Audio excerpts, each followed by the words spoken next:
Yo! Yeah, what's up, man? It's good. Right, okay, Phasmophobia. Fantastic game, we both played it, we both love it. And you have found a video review. Oh yeah, this is gonna be the first one we're doing like this. This guy, the Aussie Perspective. He's a review channel, He's obviously. very small like us. He's like around 60 subs. 67 or something. It's bigger than us, bro. Yeah.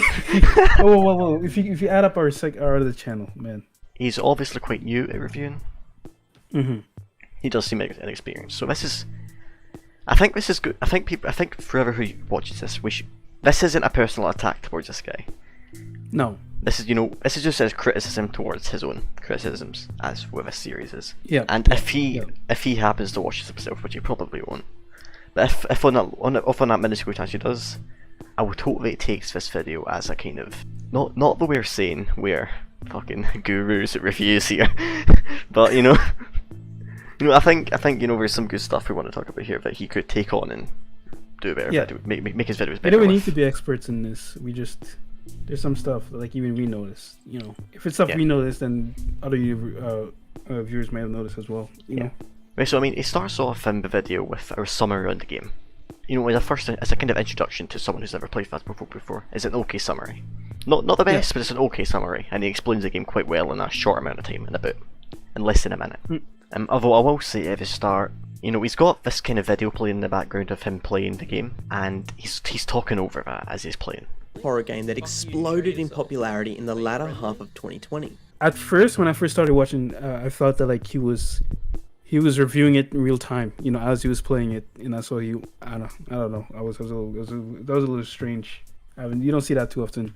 And then he goes ahead and he talks about some of the tools, some of the items, which I appreciate that he keeps short and simple. He doesn't like go through all of the items individually like a lot of other rent reviews do.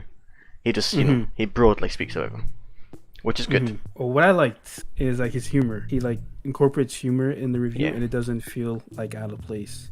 Yeah, I think there's some situation where like a little off, but like overall it's pretty good in terms of humor. Yeah, I think he has like a lot of really good descriptive language that doesn't impact or exaggerate any points of review. So when he's talking about the ghosts, like around about halfway in, he's talking about them in quite a funny way, but very accurate to how they actually act. The poltergeist, for example, will act like a petulant child 100% of the time. And back to the tools though. One of the things he says here is, but I suspect patches will come out to improve their usefulness in terms of some of the useless tools. What he's saying here is basically there's a downside, but I'm hoping that patches fix it, which I don't think should be in any review. He's basically trying to predict that an update will come out to solve his problems. The same thing again, prediction, always. Yeah, he does that a couple of times in this review, which is a big no-no for me. That in itself, is another good side as well. He isn't afraid to talk about negatives of a game either. He isn't afraid to talk about the game's faults, which is obviously good in any review. Like, he did admit there that some of their equipment isn't that useful. And later on in review near the end, he talks about how repetitive the game can seem. So he is willing to actually talk about the game's negatives as well as positives, which we definitely appreciate. In spite of that though, he does kind of undermine it, because what he does is he mentions the game's in early access a lot, and it feels like he uses that as an excuse for any downside. Like, we're conditioned to do that now. Yeah. The developers love that. Yeah, early access does not in any way excuse a lack of content, a lack of gameplay, or anything like that. When you buy a game, a lot of people think it does, but a lot of developers just completely rely on the early access, that title in order to get by. Yeah, exactly. When you buy a game, but they don't actually add anything beyond that. Yeah, when you buy a game, you buy the game as it is. You can't predict what it's going to be in the future. When you buy the game as it is. So that's what you should review it on. He makes a comment, right? And it's not necessarily a thing he was saying it was a pro or a con, but his comment was very interesting to him because it made me think about something about relating to this game. So he said the game can be good for non-horror fans, and the reason he says that is because it boils down to you don't feel powerless. A lot of other horror games, you should have feel powerless. There's nothing you can do. All you can do is just run. But here you're given tools to detect them. You're given a lot of things you can work with. You know, But relating to the tools though, he says that because there are tools, the game doesn't rely on jump scares, and then that was basically what he said. And then yeah, it doesn't make sense. That makes no sense to me. That doesn't make sense, no. And really, I think what makes this game so incredible is that the horror aspect, while very scary, doesn't rely on jump scares.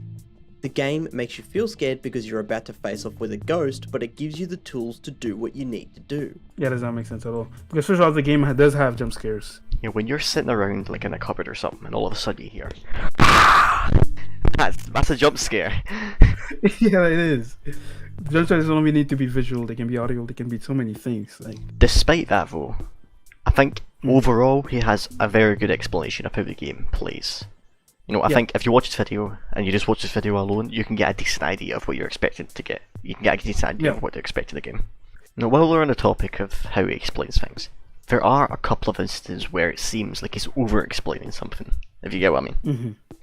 So when he talks about voice recognition, the game has impressive voice detecting coding that lets you do this. It will actively listen to the words that come out of your microphone, and the ghost will react based on what you say. For voice recognition. That's such a weird. That's a weird way to describe it. No, I mean, voice recognition is, you really describe what voice recognition is. It's not wrong. It does do that. It's just not. Well, it just doesn't feel like a right way to describe it. It sounds like he was trying to write something a little clever here, when it really wasn't necessary. You know, I know I did like earlier praise him for being really detailed and stuff like that. But I think there are some details that you really shouldn't bring up in a review, because what it can do is it can risk making the review outdated. Obviously, reviews will get outdated if they give updates, but you should avoid bringing up like really specific unrelated information, if you get what I mean. So what he does is he mentions that there's 14 ghosts and 6 pieces of evidence, which only 3 months later is already outdated. There's now 20 ghosts and 7 pieces of evidence as of the 20th of November. So that's something he didn't need to bring up, but it makes the review feel outdated now, even though it's only 3 months old. He should just said there are many ghosts. He should just. We can say just there are over 10. Yeah, which is still true to this day. But then he goes and contradicts that information, because he says later on there are 10 ghosts, which is quite it's a sign that he hasn't researched what he's doing for this video. 10 is not 14, man. Yeah, very different numbers. They're close, sure, but different numbers. But like the information itself isn't a massive. It's not like it's gonna be game changing. Yeah. But to be a bit more professional sounding, you need to get this research done. So I think close to the end of it, I think it does something really bad that really should not exist in any review ever. He comments on a part of the game that he's not actually played, and he's commenting on it based on what he's heard, in quotes. The VR? Yeah, the VR. He talks about how good the VR is, but he admits that he doesn't have a VR headset and he's not played it in VR before. But he talks about how good the VR is, which you should not do. If you don't have VR and you've not played it in VR, you don't talk about VR, or you just, you know what I mean? Maybe you should listen to this one in the video, because I can really paraphrase what he said. Okay, paraphrase. It just sounds like it's barely believable, because it's such a weird point to make. 20 hours is an easily achievable goal before you even think of getting bored of it. The problem arises here though, the game can feel repetitive after that many hours. You will get used to the game, and sometimes what might be scary for the first 5 hours will feel trivial at the 25-hour mark. Yeah, that's a weird point to bring up. I think that's games. That's games in general. In the first 5 seconds, he said that in the first 5 hours, some of the content is gonna feel trivial later on, but that's for any game, especially horror games. Like, you're just used to a mechanic. Yeah, every single. That's games. That's games, yeah. That's not even horror games. That's not even the first person games. That's games. That's games. You're just screaming game in there, mate. No, I don't want to make fun of it too much. Yeah. I think if you are watching this, which you probably aren't, but something you should try to avoid doing is, like, when you're making a review, is just avoid being trivial.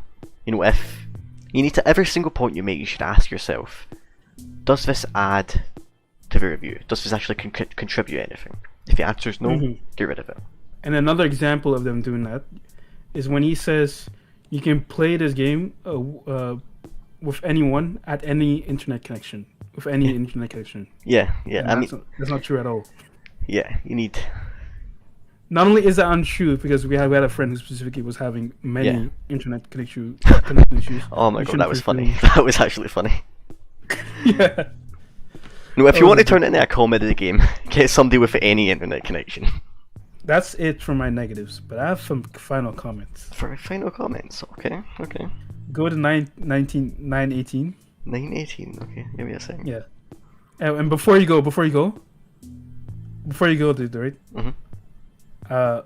Eat. Okay, now go. Do it. I walked out of the movie theater one day with my mate when we went to see It. Oh my god! This is the accent Oh thing, no, right? we're not making fun of his accent. We can't do that. It is funny. Is it? Okay, I don't think Aussies even say it like that. I think he was just.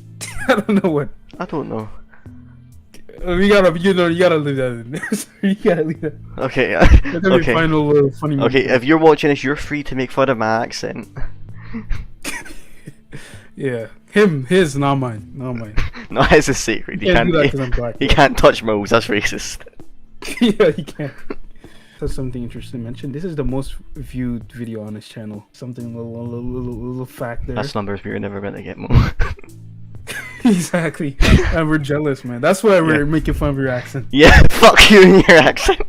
You and your accent. Man. And your 1.6 thousand views. Okay, and my last comment is something that's super relatable. We can relate to a whole lot. Yeah.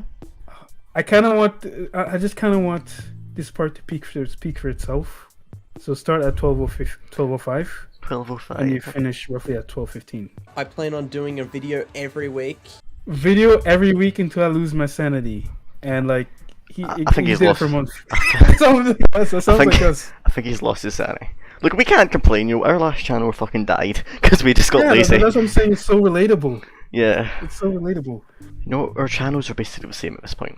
Maybe we should just get a collab going. True, man. Because We're- you think about it, like, We're basically We the have- same people. yeah, you have the same accent that he does. Fuck up. Yeah. So final thoughts, man. I think it's just the end of the video now. Yeah, but we don't know how to end this shit.